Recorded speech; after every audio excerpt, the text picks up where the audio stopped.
안녕하세요, 여러분. 백영기 목사입니다. 오늘 여러분들과 함께 요한복음 9장 마지막 절까지 한번 살펴보겠습니다.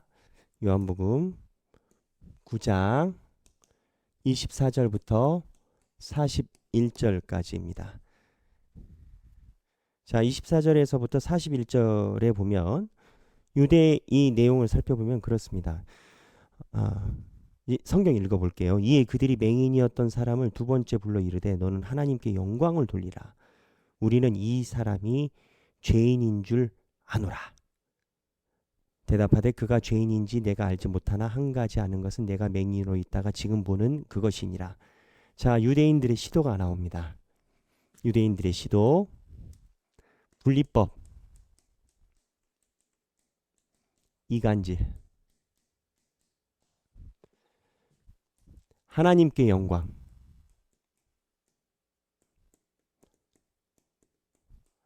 여러분, 이 문구가 좋은 문구입니까? 나쁜 문구입니까? 좋은 문구죠. 좋은 문구죠. 근데 이 말을 얘기한 게 뭐예요?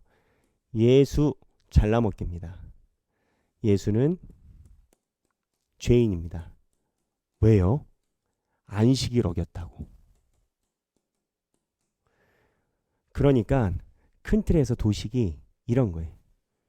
하나님께 영광이고 예수는 죄인이고, 예수와 하나님을 동일시 여기지 않고 잘라먹는 현상입니다. 신앙이 이렇게 가면 안 돼요. 바리새인들이 이렇게 잘라먹기로 가져가면 바리새인들은 끝까지 예수님의 말씀 못 들어요. 나중에 어떻게 돼요? 못 듣죠. 그러니까 바리새인들이 가지고 있는 인식은 우리는 하나님께 영광을 돌리고 있다라는 거예요. 예수는 우리가 정한 규례에 움직이지 않으니까 안 된다라는 거예요. 제가 여러분 하길교회 목사에서 하는 얘기가 아닙니다. 이것도 결국 목사가 가르쳐야 되는 내용 중에 하나인 겁니다. 제가 부목사 때 교회마다 꼭 있어요. 제가 저희 하길교회 말고도 7교회에서 사역을 했거든요. 전임 사역도 했었고, 아시죠 여러분? 제가 이제 유학을 하다 보니까 교회를 학교 때문에 옮기는 경우가 많이 생겼어요. 이제 짧게 있었지만, 그래서 미국에서도 세 교회, 한국에서 4교회 정도 있어서 한 7교회를 경험했는데, 교회를 가는 데마다 희한하게 가는 데마다 있어요. 그게 뭐냐?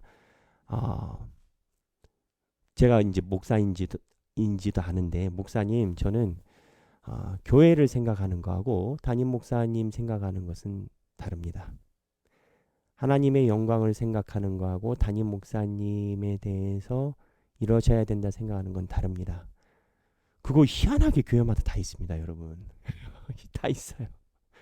근데 제 견지는 뭐냐면, 그렇게 신앙을 나눠서 이분법으로 하는 분들이 신앙이 온전치 못해요. 제가 봤을 때 그래요. 근데 당연한 건 거예요. 저는 지금도 신학교를 졸업한 지 20년 가까이 됐지만 지금도 명절 때마다 인사드리고 문화드리는 은사님이 있습니다. 선생님을 이제 저희가 은사님이라고 얘기를 하죠. 제가 왜 그 선생님을 은사님을 계속 연락드리고 하느냐? 저한테 이득을 줘서가 아니에요. 제가 신학교에 공부할 때 신학이라는 것에 눈을 뜨게 해주시고, 저는 신학 서설을 읽으면서 성경에 있는 주애가 풀릴 때 눈물을 흘리는 경험을 많이 했어요. 나에게 그러한 말씀을 볼 수 있는 신학, 어려운 신학 사상을 쉽게 풀어준 선생님이 계셔요. 제가 졸업하고 나서 그 선생님에게 받은 무언가 특혜나 그런 거 하나도 없습니다.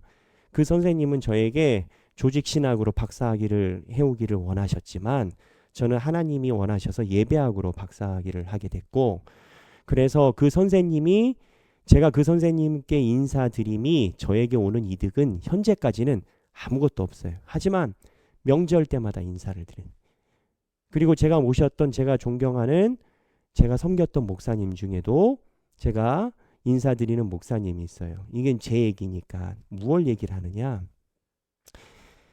그 선생님이 저한테 이야기해 준 것과 그 선생님의 내가 바라보는 것이 나눠져서는 배워지지 않는다라는 거예요. 미국 사람들은 학위 들어가면 무조건 누구의 제자냐를 먼저 따져요. 우리는 인맥이라고 생각하잖아요. 미국 사람들은 생각은 그렇게 하지 않아요. 누구의 제자냐라는 게 중요하다라는 거예요. 그래야 그 사상을 얼마만큼 습득을 하고 어느 자리에 있는지를 알기 때문에. 그래서 우리 견지에서는 그 사람들은 인맥, 학연, 지연처럼 보이는 현상들이 미국 사람들 입장에서는 인맥, 학연, 지연이 아니라 당연한 거예요. 누구의 제자라는 것이 그 사람에게 모든 인생을 얘기해 준다라는 거예요. 그래서 추천서 한 장만 가지고도 박사학위에 들어가는 사람도 있어요. 추천서 한 장만 가지고도. 그래서 지금 이 분리법 이간질적인 현상이 지금 바리새인들이 나오는 현상에서 우리가 신앙적으로 알아야 되는 게 있어요. 저를 뭐 어떻게 존경하라, 제가 대단한 목사라고 이렇게 이야기하는 게 아니에요. 제가 목사로서 여러분들에게 자신 있게 얘기 드리면, 제가 만약에 하길교회 목사가 아니고 여러분들이 다른 교회에 있는 성도고 제가 여러분들과 관계가 있는 다른 교회 목사라면 편하게 신앙 이야기할 때 이렇게 이야기를 할 거예요. 하나님께서 말씀으로 비춰주시는 한, 그리고 그 말씀을 듣게 해주시는 한, 하나님을 사랑하는 것과 목사님을 사랑하는 것이 같아야 됩니다. 그래야 말씀이 들어옵니다. 목사님을 사랑하지 않는데 하나님의 말씀이 제대로 들어가기가 어렵습니다. 그래서 사랑하는 목사님을 만나는 게 중요하고, 그리고 이해가 되든 되지 않든 목사님을 사랑함이 신앙의 견지에서 맞습니다. 엘리야, 엘리사 얼마나 스승을 따라다녔어요. 그리고 그 안에서 배웠어요. 물론 엘리야, 엘리사도 각자 가지고 있는 단점이 있어요. 그거는 하나님이 해결하셔요. 그리고 하나님 앞에서 본인들이 하나님과 대화하게 되고. 그래서 오늘 유대인들이 시도한 분리 이간질법이, 나는 하나님께 영광이다, 나는 교회를 생각한다, 또 예수 죄인이다, 나는 또 그분에 대해서는 또 다른 생각이다, 이러한 이분법적 생각이 기독교 내에 얼마든지 존재할 수 있다는 것을 인식을 해야 됩니다. 그리고 우리의 신앙생활에도 파고가 들어올 수가 있어요. 여러분이 다니는 교회 목사님을 최소 사랑하지 않는 한, 존경까지 못 간다 하더라도 사랑하지 않는 한 절대 그 목사님의 설교는 여러분 귓등에 앉히지 못합니다. 장담합니다. 신앙생활이란 결국 말씀을 받는 일이고, 목사님들이 말씀을 전해주시기 때문에, 그래서 여러분들이 어느 교회에 있든지 간에 교회를 생각하는 것과 목회자를 생각하는 것이 동일한 견지를 가져가야 됩니다. 목사님들이, 저도 이 말하면서 부담감이 있지만 결국 목사가 여러분들에게 신앙을 제대로 가르침이 소명 아니겠습니까? 한국 교회는 이게 무너졌기 때문에 말씀의 강단에서 오는 메시지가 반감되었다라고 제가 보는 견지가 있습니다. 왜냐하면 제 경험에 입각한 겁니다. 제가 부교육자 시절 때 가는 교회마다 꼭 있어요. 꼭. 나는 담임 목사님과 교회는 따로 생각한다. 하나님께 영광이요, 교회를 위해서 난 사랑이 크다. 하지만 담임 목사님을 대해서 생각이 다른. 가는 교회마다 있어요. 여러분 제 말이 틀린지 한번 보세요. 가는 교회마다 다 있습니다. 그래서 여러분 이러한 신앙의 견지를 잘 보시고 해야 되고, 그런데 이러한 신앙의 견지에서 맹인의 태도가 나와요.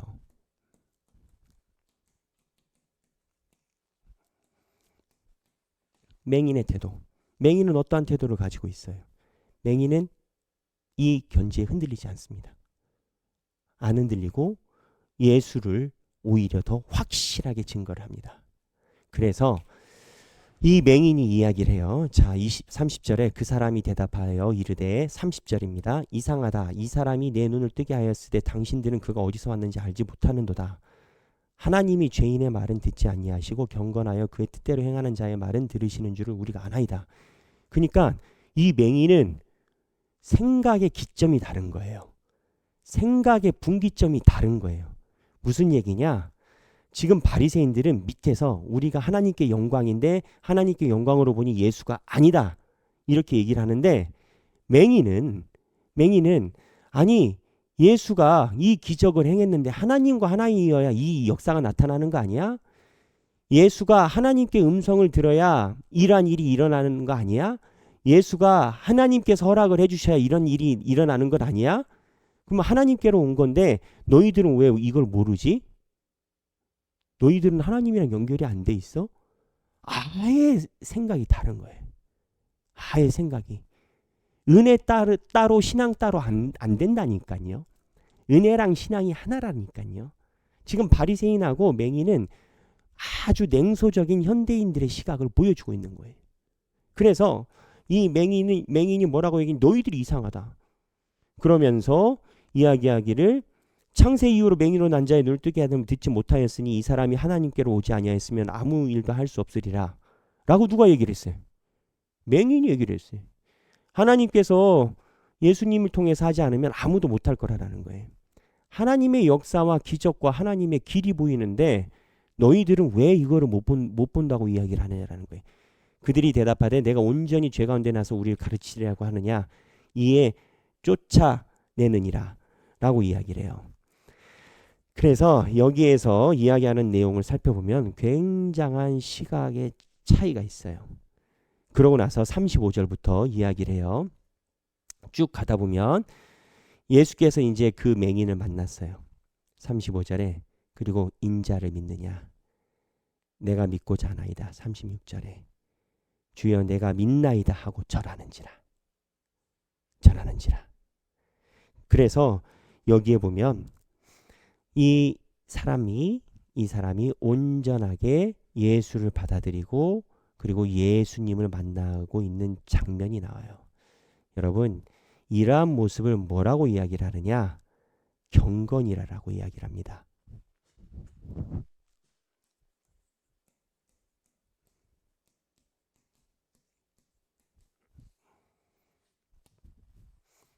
신약 성경에서 쓰이는 단어는 이러한 모습을 경건이라고 얘기를 해요.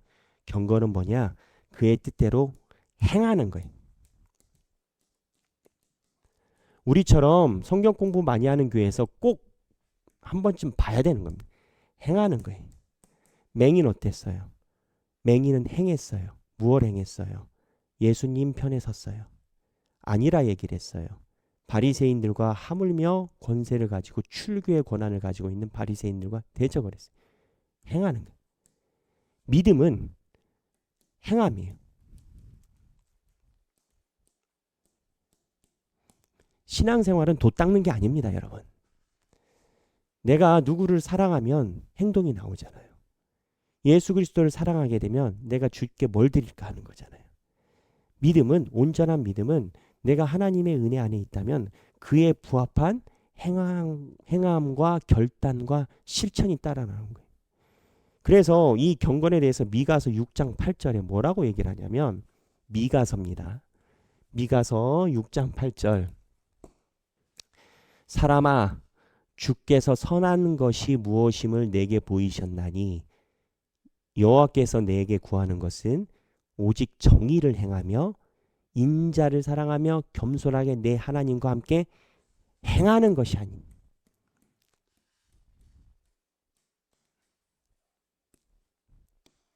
하나님의 뜻을 행하는 거예요. 그래서 신앙은 역동적인 능동태입니다.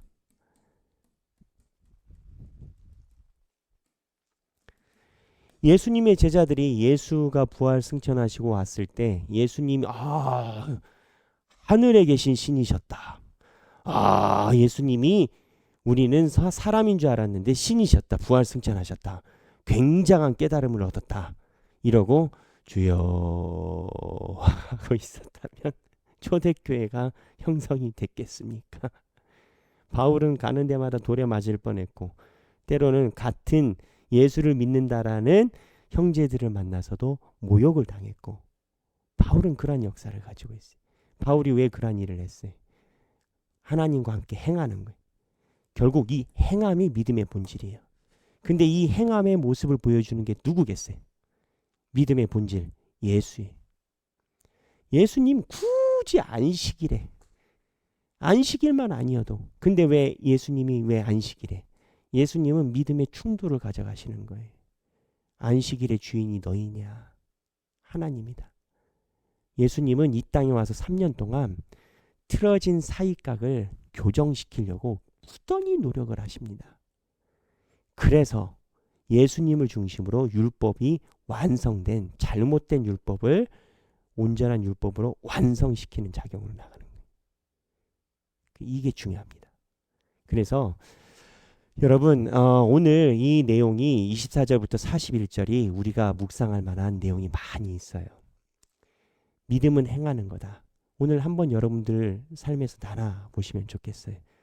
내가 예수를 만나서 어떠한 행함을 하고 있고 어떠한 행함의 삶을 살고 있는지, 그런 귀한 시간이 되면 좋겠고, 오늘 칼빈의 묵상, 성령님의 도우심을 구하라, 이런 문구가 나옵니다. 성령님의 도우심을 구하여야 이러한 믿음이 가능합니다. 우리의 힘으로 가는 데는 한계가 있고 도달하지 못해요. 언제나 기도와 주님의 동행하심으로 나아가야 돼요. 이 말씀 묵상하시는 저와 여러분 되시길 바랍니다. 감사합니다.